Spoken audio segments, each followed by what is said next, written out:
know what the test is going to be used for. So we're going to use it for the hydrometer test, okay? It's anything Specific past gravity. 10, okay? If for some reason it's just meant for our normal specific gravity purposes, it's passing the number 4. If we have a soil sample that's a combination of coarser and finer than a number 4, then the coarse materials run T85, the fine materials run T100, and then you use a weighted average to calculate the two. Okay. So again, just like anything when we're dealing with this, we were talking about calibrating the flask in the room. Okay. So really, what we have here is we have a thermometer. You're going to go ahead. You're going to weigh your flask dry. You fill it up so the meniscus is at the line. Take the weight again. Okay. Then you're going to use the. All right. You're going to take your weight. Obviously, record it. The difference between the two is the weight of the water, and then obviously important is our temperature. Okay, so we have to make sure that we have the temperature. Now that's going to allow us to change or to correct that for the density. So if we're running a little bit colder, we expect the density to be a little bit higher. If we're running a little bit warm, we expect the density to be a little bit lower. Also in the specification is you have to develop your own calibration curve for that particular flask. So what you then need to do is just on your own at some particular time, you have to use different temperatures to go ahead and actually calibrate the density of water for that flask. Find the other spec. So you have to have that in hand for AMRL to approve you. What are the increments for the calibration? They didn't really specify. We did every 1-ish degree, because basically what we just tried to do is we just poured it cold, and then as it warmed up, we then ran it again. You know, so basically we just poured cold water in there, determined the density, and then if the meniscus level changed a little bit for evaporation or any purposes, we just kind of filled it up again. But we just allowed the room temperature to warm it up, and then we had to start adding a little bit of warm water. Just to make sure it's nice. So it was, 1 to 2 degrees Celsius. It was in that range, but we tried to be maybe 5 colder and about maybe 8 warmer, and that was satisfactory. Okay, cool. We have our distilled water, so again, make sure we have that on the side. We take the temperature. Always make sure, especially depending on your thermometer, that you keep it in a safe spot. Otherwise, Tom, you said you have a mercury you problem. take the weight Make sure the when white it's empty and then And weight with water. Yeah. And then basically the difference between the two is the weight of the water, which we know that if it's at that room temperature, that 20 to 25 degrees Celsius is 1 gram per centimeter cube. At 20 degrees, there's a correction factor of 1. So if it's warmer than 25, the correction factor is like 0.999. Very small, but then it starts to increase. So when we're out warmer, or when we're colder than 25, the correction factor is 1.000. So the value goes up.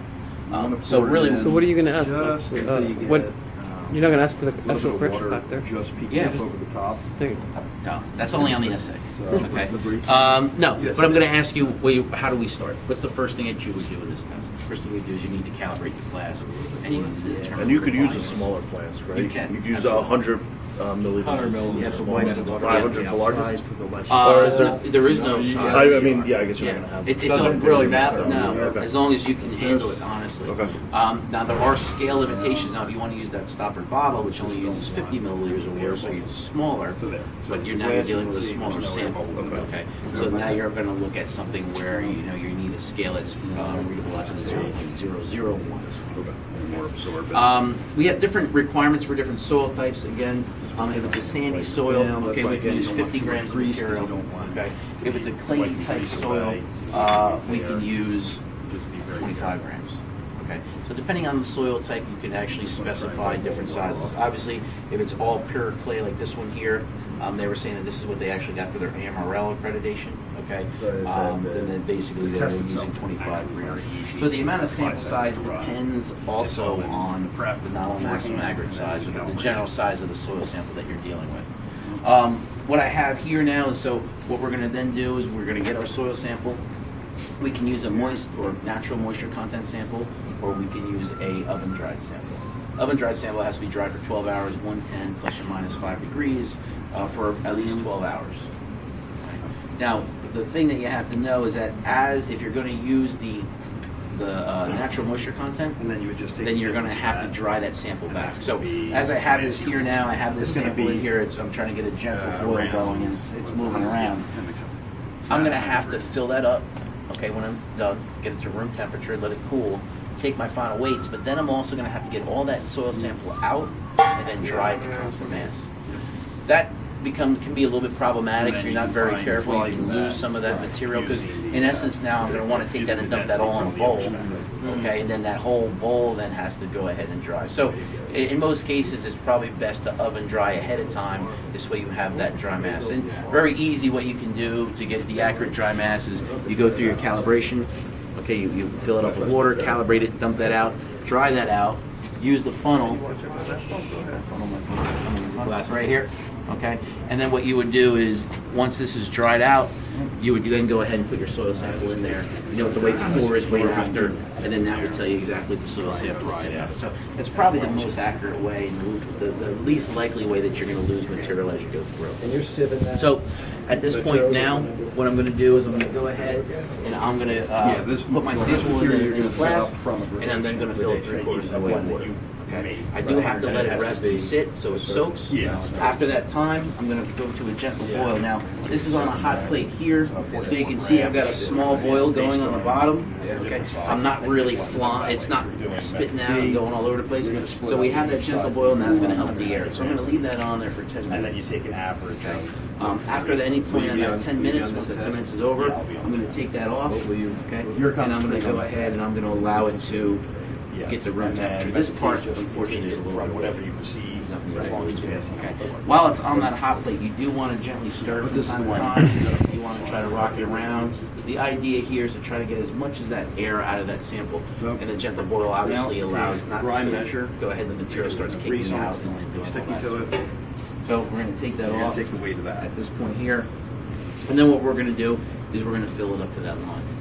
Okay? Again, after it's filled up to the line, we're going to go back to the thermometer and take the temperature again.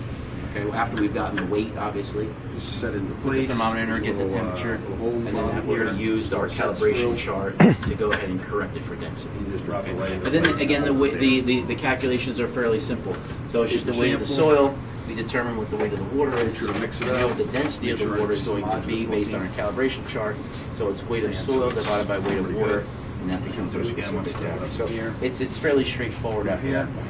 The only, again, the complicated part of the whole thing really is the calibration of the flask and developing the calibration curve. Other than that, it's pretty straightforward.